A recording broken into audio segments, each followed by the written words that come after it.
এবারে জন্মদিনে বড়ি বেগমকে চমকে দেওয়ার একটা উপায় বার করেছি। উজির, বলো তো দেখি কি উপায়?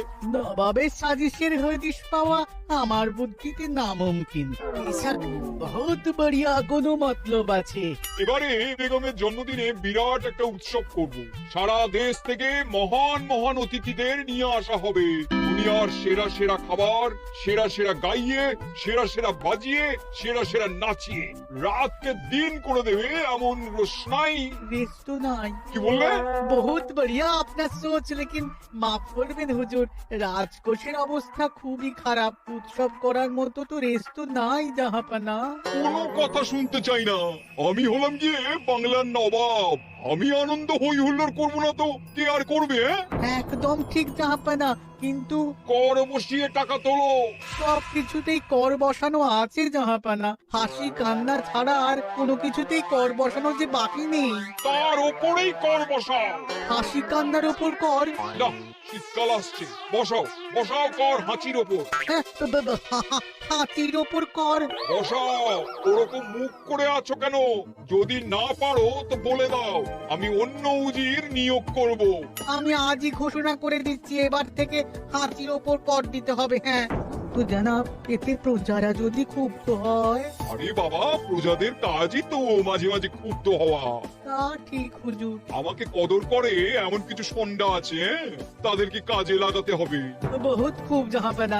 তাহলে হাতি গোনার লোকের ব্যবস্থা করে নি। ওই সন্ডারাই হাঁচি গুনবে। ওদের স্বেচ্ছাসেবক হিসেবে নিয়োগ করো। বহুত খুব জাহাপানা।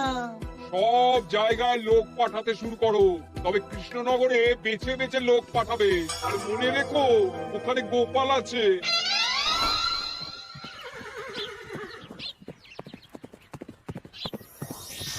সব জায়গায় কর আদায়কারী পাঠিয়ে দেওয়া হয়েছে জাহাপানা। আপনার কথা মতো তাদের বলে দেওয়া হয়েছে যে আদায় হওয়া করের 10% তাদের বেতন হিসেবে দেওয়া হবে। সুতরাং কর আদায়ে কোনো ঢিলেমি হবে না। বহুত আচ্ছা, বহুত আচ্ছা।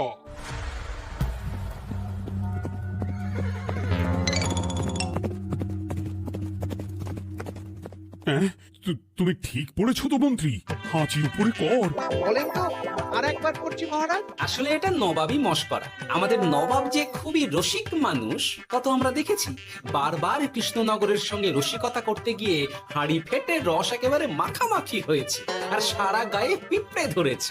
মস্করা নয়, একদম সত্যি কথা। হাঁচির উপরে কর বসানো হয়েছে, আর আমরা হলাম নবাবের খাস হাঁচি গোনার দল। আমরা এই কৃষ্ণনগরে থিতু হয়ে বসলাম বটে। এবারে হাঁচি গুনবো আর মোহর আদায় করব। গোপাল, তুমি কি বলো?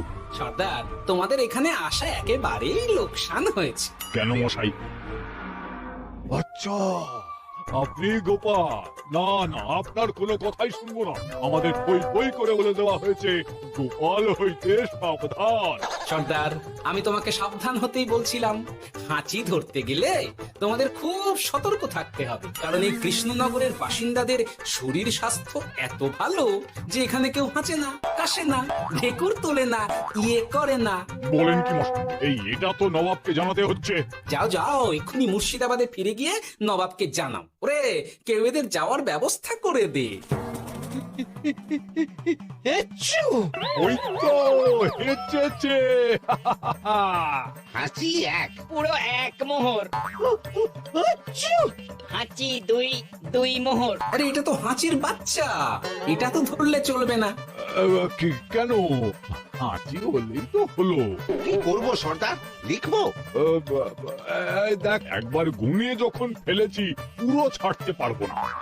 আধমোহর লেখ। এটা কাশি, কাশিতে কোনো করের কথা নেই। ওরে লেখ লেখ লেখ লেখ লেখ। হাঁচি 3, পুরো এক মোহর।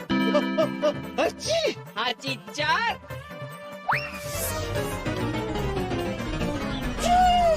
হাঁচি 5, লেখো। হাঁচি 6।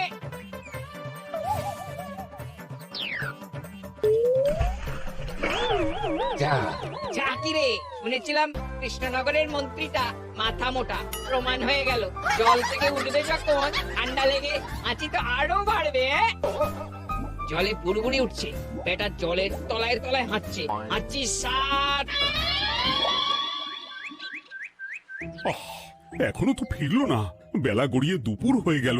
ভাববেন না রাজামশাই, আমরা যারা যারা এখানে এসেছি সবাই ধরি বাজলো, মন্ত্রীর হাঁচি নিংড়ে নিয়ে ফিরবে। ছি ছি ছি ছি ছি ছি ছি ছি ছি। কি হলো গোপাল? আমরা কৃষ্ণনগরের প্রবাদ প্রতিম আতিথেয়তার অসম্মান করেছি মহারাজ। কেন, কিভাবে, কখন? এখন মহারাজ এখন এনারা সেই সুদূর মুর্শিদাবাদ থেকে এসেছেন, আর আমরা এতক্ষণ শুধু অন্য কথাই বলে চলেছি, এনাদের আপ্যায়নের ব্যবস্থা করিনি। তাই তো। মহারাজ আপনি ব্যস্ত হবেন না। এই কে আছো? শোনো, এদের রাজ অতিথিশালাতে থাকার বিশেষ ব্যবস্থা করো। এদের খাবার যাবে মহারাজের পাকশাল থেকে।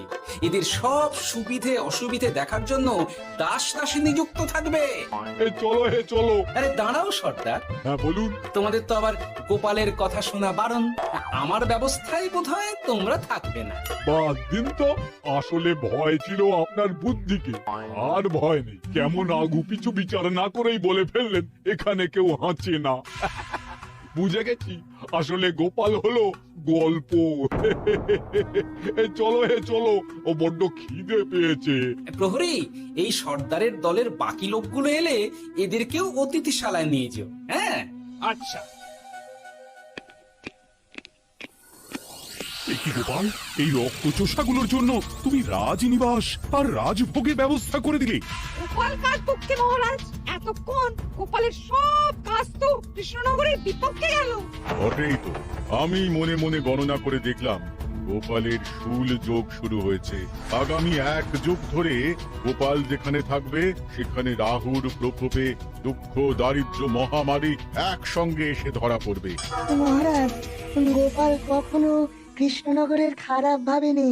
সে যখন ওই রক্তচোষাদের রাজভোগে রাখার ব্যবস্থা করেছে, তখন বুঝতে হবে এর মধ্যে একটা ঘোরতর প্যাঁচ আছে। গোপালই তাহলে বলুক, কি প্যাঁচ? মহারাজ, মানুষ বিলাসের সুযোগ পেলে কাজ ভুলে বিলাসেই ডুবে